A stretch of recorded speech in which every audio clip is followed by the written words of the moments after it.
I remember that day clearly. It was a sunny Tuesday when I was about to meet Mark's parents for the first time. I was nervous but excited. Mark and I had been dating for 2 years, and he had finally popped the question. I had heard a lot about his parents, but we'd never met. Mark had always described his parents as traditional and a bit old-fashioned. I guess I didn't realize what that meant until I met them. We decided to meet at a local cafe. I arrived first, wearing my favorite blue dress, hoping to make a good impression. Mark arrived with his parents. His mom, Mrs. Thompson, wore a stern look, and his dad, Mr. Thompson, seemed uninterested in everything around him. "Kate, these are my parents, John and Margaret Thompson," Mark introduced us. "Nice to meet you, Mr. and Mrs. Thompson," I said with a smile. "Likewise," Mrs. Thompson replied, scanning me from head to toe. "Mark tells us you're a lawyer. Where do you work?" I was taken aback by her directness but managed to reply, "At Johnson and Partners, downtown." "And your salary? Must be good, being a lawyer and all," Mr. Thompson chimed in, his tone blunt. I hesitated, unsure how to respond. "It's adequate for my needs," I said, trying to keep the conversation light. Mrs. Thompson raised an eyebrow. "And where do you plan to live after the wedding?" I glanced at Mark, hoping he'd step in, but he just shrugged. "We're still discussing that," I said. "And your parents, what do they do?" Mr. Thompson asked, his voice almost demanding. "They run a small business," I replied, growing uncomfortable with the interrogation. Mrs. Thompson snorted. "Small business, huh? Let's hope they can contribute decently to the wedding." I felt a knot in my stomach. Mark noticed my discomfort but said nothing. As we ordered, Mrs. Thompson kept making side comments about the prices, and Mr. Thompson kept nodding in agreement. The whole meeting felt more like a business transaction than a family gathering. I remember thinking, is this what my future looks like? I tried to shrug off the feeling, telling myself it was just first meeting jitters. But deep down, I knew this was a red flag I couldn't ignore. It didn't take long after that first meeting for Mark's parents to become a constant, unsettling presence in my life. Their calls would come at any hour, disrupting my daily routine. Each ring of the phone started to feel like an intrusion. One evening, just as I was about to leave my office, my phone buzzed. It was Mrs. Thompson. "Kate, dear, I need you to look over some legal papers for us." "It's just a small favor," she said, her voice laced with expectation. I sighed, feeling the weight of her request. "Mrs. Thompson, I'm actually just heading out from work." "Can it wait?" "Oh, it's just a quick look."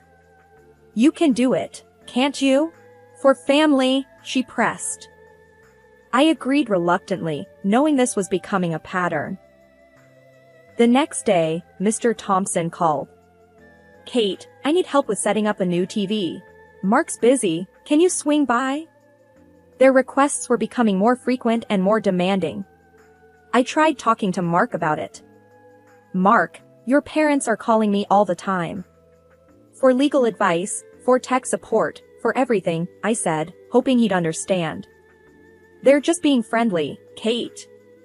"They're like that with everyone," Mark replied casually, brushing off my concerns. "But it's too much. They're calling me at work, at odd hours." "I'm feeling overwhelmed," I insisted. "Come on, Kate. They're harmless. Just trying to bond with you," he said, not meeting my eyes. I felt a mix of frustration and helplessness. It was as if Mark was completely blind to his parents' overbearing behavior. One evening, as we were having dinner at my place, the phone rang. It was Mrs. Thompson, again. "Kate, can you come over tomorrow? I need some advice on redecorating the living room." "You have such good taste," she said. "Mrs. Thompson, I'm not really an interior designer." I started, but she cut me off. "But you have such a lovely home. I insist." "We'll have lunch," she said, making it sound more like a command than a request. I hung up, feeling trapped. Mark just shrugged and said, "See? They really like you." But to me, it felt more like they were taking advantage of me, and Mark's indifference was only making it worse. I started to wonder if this was what my future with Mark would be like, constantly being at the beck and call of his parents, with no support from him. It was a Friday evening when Mark suggested we go out for dinner with his parents. He chose a fancy restaurant downtown, the kind where you'd think twice before checking the prices on the menu. I had a hunch it wouldn't be a casual, relaxing dinner, and boy, was I right. We arrived at the restaurant, and the Thompsons were already there, scanning the menu. Mrs. Thompson's eyes lit up when she saw the lobster and steak options. "Kate, you simply must try the lobster here. It's divine!" Mrs. Thompson exclaimed, her voice dripping with enthusiasm. I glanced at the menu and saw the price. It was more than I wanted to spend, but before I could respond, Mr. Thompson chimed in. "Mark told us you're doing well at your firm. Surely, a successful lawyer like you can afford a little splurge now and then," he said, his tone a bit too pointed. Feeling cornered, I smiled weakly and said, "Actually, I was thinking of something lighter, maybe a salad." Mrs. Thompson looked at me as if I had suggested something outrageous. "A salad? Nonsense, you're at one of the best restaurants in town. You must try their specialties." I felt uncomfortable, but decided not to argue. I didn't want to cause a scene. As we were eating, the conversation revolved around Mark and his achievements, with his parents occasionally throwing in a question or two about my work, but not really listening to my answers. Then came the moment of truth, the bill. Mr. Thompson patted his pockets and then looked at his wife with a feigned expression of surprise. "Oh dear, I think I left my wallet at home," he said, his voice a little too calm for someone who'd just dined lavishly on someone else's dime. Mrs. Thompson joined in the charade. "John, how could you be so forgetful? I don't have mine either." I looked at Mark, expecting him to step in, but he just shrugged and mumbled, "I guess I forgot my card too." I couldn't believe it. Were they serious? It was clear this wasn't just forgetfulness. It felt more like a setup. With a sinking feeling, I pulled out my card and handed it to the waiter. Mrs. Thompson smiled sweetly at me. "Thank you, dear. You're such a lifesaver." As we left the restaurant, I felt a mix of anger and disbelief. Was I just a walking wallet to them? And why didn't Mark say anything? With the wedding drawing nearer, it became increasingly clear that it was time for our parents to meet. Given all my experiences with Mark's parents, I was bracing myself for this encounter. I remember pacing in my living room, phone in hand, rehearsing how I'd break the news to my parents. I finally mustered the courage and called them. "Hey, Mom, Dad, I think it's time you met Mark's parents," I said, trying to keep my voice steady. "Oh, Kate, we've been so excited about this. When can we meet them?" Mom's voice was a mix of enthusiasm and curiosity. I took a deep breath before adding a cautious note. "Just to give you a heads up, they're a bit, well, intense." Dad's voice came through with a chuckle. "Kate, we've seen all sorts in our days. Don't you worry, we'll manage." His confidence was comforting, but I couldn't shake off my apprehensions. We decided the Grandview Hotel, known for its pleasant ambience and beautiful surroundings. It was a familiar place to me, which I hoped would provide a distraction if things got too intense. The next day, I mentioned the plan to Mark over breakfast. "So, we're meeting at the Grandview Hotel this Saturday. I think it'll be nice for our parents to meet in a neutral, relaxed setting." Mark nodded, absorbed in his phone. "Sure, sounds good. I'll let my folks know." I spent the next few days in a whirlwind of preparation. I wanted to ensure that everything was perfect, hoping it would help keep the peace. As the day grew closer, my nerves began to fray. I found myself obsessing over every little detail, from what I would wear to how I would steer the conversation away from any potentially sensitive topics. On the eve of the meeting, I lay awake, scenarios running through my head. What if Mark's parents said something offensive? What if my parents didn't like them? What if the whole lunch turned into a disaster? The morning of the meeting, I was a bundle of nerves. I chose a simple but elegant dress, hoping to strike the right balance between casual and formal. Mark, on the other hand, seemed completely unfazed by the significance of the day. "It's just lunch, Kate. Everything will be fine," he said nonchalantly as he got dressed. His calmness did little to soothe my anxiety. If anything, it made me feel more alone in my concerns. I wondered if he truly understood how his parents' behavior had been affecting me, or if he was just choosing to ignore it. As we drove to the hotel, I went over the plan in my head. Keep the conversation light, avoid controversial topics, and try to ensure everyone gets along. Simple, right? The Grandview Hotel looked stunning as always, its elegant facade basking in the afternoon sun.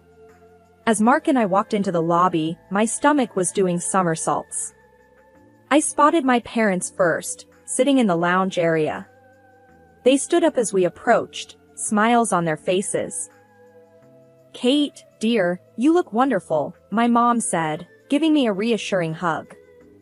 Dad gave me a firm, supportive pat on the back. Mark's parents arrived shortly after. The air seemed to change as soon as they walked in. Mrs. Thompson's eyes scanned the lobby like she was assessing the value of every item. "Nice place you've chosen, Kate," Mr. Thompson commented dryly, as he shook hands with my parents.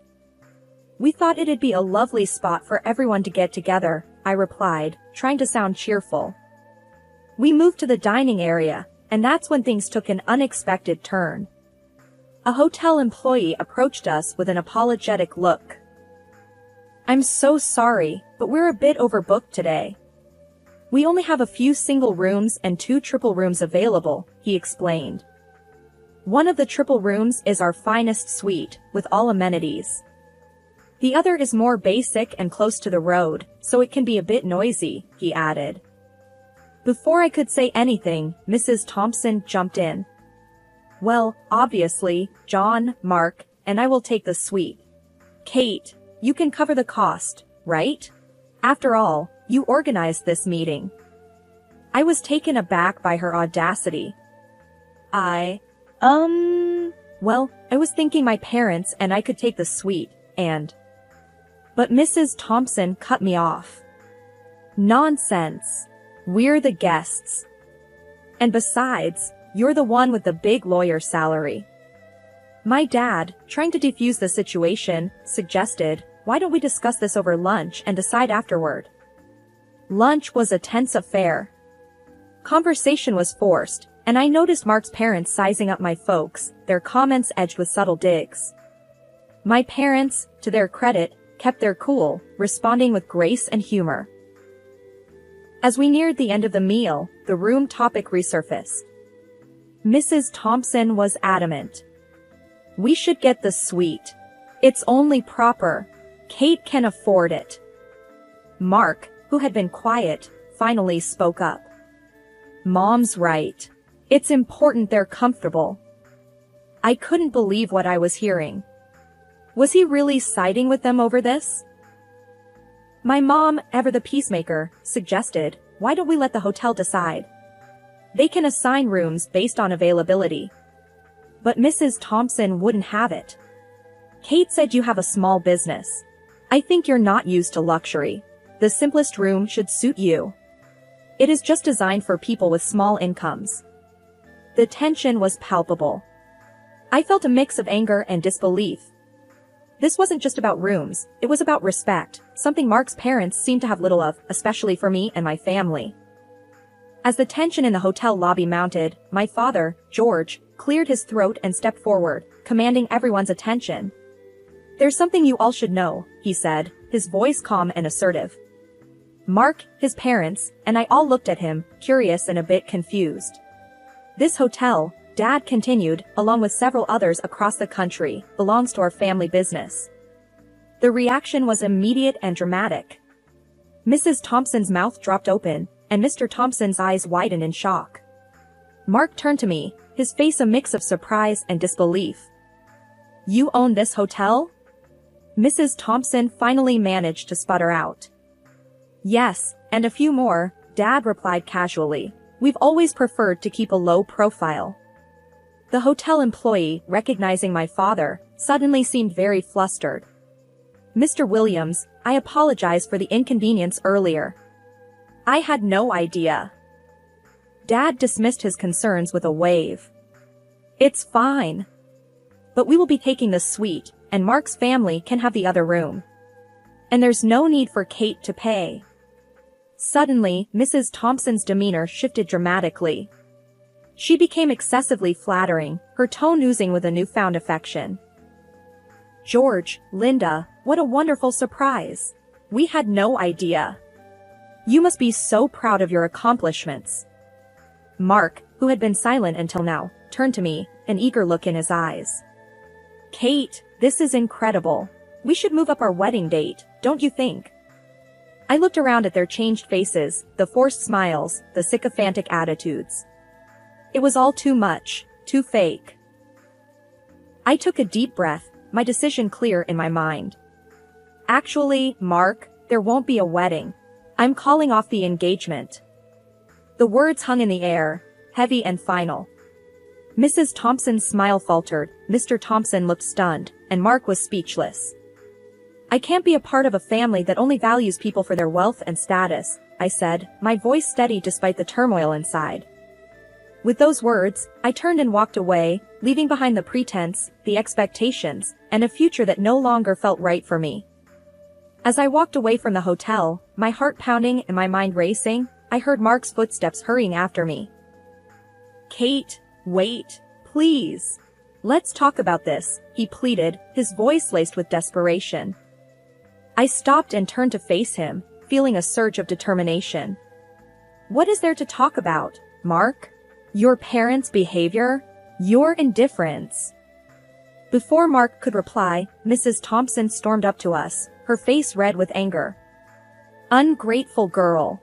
After all we've done for you, she spat out, her words laced with venom. I stared at her in disbelief. Done for me? You've done nothing but disrespect me and my family. Mrs. Thompson's tirade continued, her words becoming more hurtful. Stupid girl. You and your parents think you're better than us, don't you? Mark looked torn between us, his mouth opening and closing, but no words came out. It was then that my father, George, stepped in. His voice was calm but carried an authority that stopped Mrs. Thompson in her tracks. I think it's time for you to leave our hotel, he said firmly. Mrs. Thompson scoffed. We're not going anywhere. You can't make us. Dad turned to the hotel staff. Please escort Mr. and Mrs. Thompson out. They are no longer welcome here. The staff moved in, politely but firmly guiding Mark's parents away. Mrs. Thompson was still hurling insults over her shoulder as they left. Mark looked at me, a mix of confusion and regret in his eyes. Kate, I'm sorry, I didn't expect. But I cut him off. It's too late for sorry, Mark. Your silence said everything I needed to know. With those final words, I walked away from him, the sound of his mother's angry voice fading into the background. I felt a mix of sadness and relief wash over me. It hurt to end things with Mark, but I knew it was the right decision. As I drove home, the weight of the day's events began to sink in. It was the end of one chapter, but the beginning of another. A chapter where I stood up for myself and refused to settle for anything less than what I deserved. The days following the breakup were a whirlwind of emotions. I oscillated between relief, sadness, and a newfound sense of freedom. The decision to end my engagement with Mark, though painful, felt like the first step towards a future where I respected my own worth.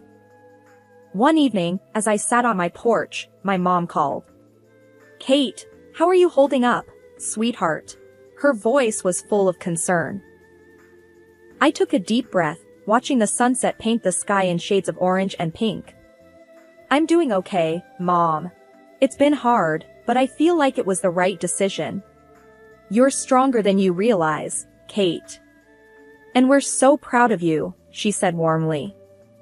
I smiled, feeling a wave of gratitude for my supportive family. Thanks, Mom, I don't know what I'd do without you and Dad. There was a brief pause before she spoke again. You know, sometimes the end of one thing is just the start of something new. Something better. Her words struck a chord in me. You're right, Mom. This is a chance for a new beginning. In the days that followed, I threw myself into my work and spent time with friends who had been my pillars of strength. Their support was a constant reminder that I wasn't alone. One weekend, while having lunch with my best friend, Sarah, she said, "You know, Kate, I think you did something many wouldn't have the courage to do. You stood up for yourself." I nodded, stirring my coffee. It was tough, but I realized I have to be true to myself. I can't be in a relationship where I'm not valued. Sarah smiled, raising her glass. To new beginnings and self-respect. May this be the start of something wonderful for you. I clinked my glass against hers, feeling a sense of optimism about the future. In the weeks that followed, I found a new sense of independence. I explored hobbies I'd put on the back burner and even started planning a solo trip, something I'd always wanted to do but never had the courage to try. Life after Mark was different, but it was empowering. I realized that being on my own wasn't something to fear, but an opportunity to discover myself and what I truly wanted in life. As I packed my bags for the trip, I felt a thrill of excitement. This was my journey, my path to discovering who I was outside of a relationship. I was moving forward, not with bitterness, but with hope and an open heart, ready to embrace whatever lay ahead.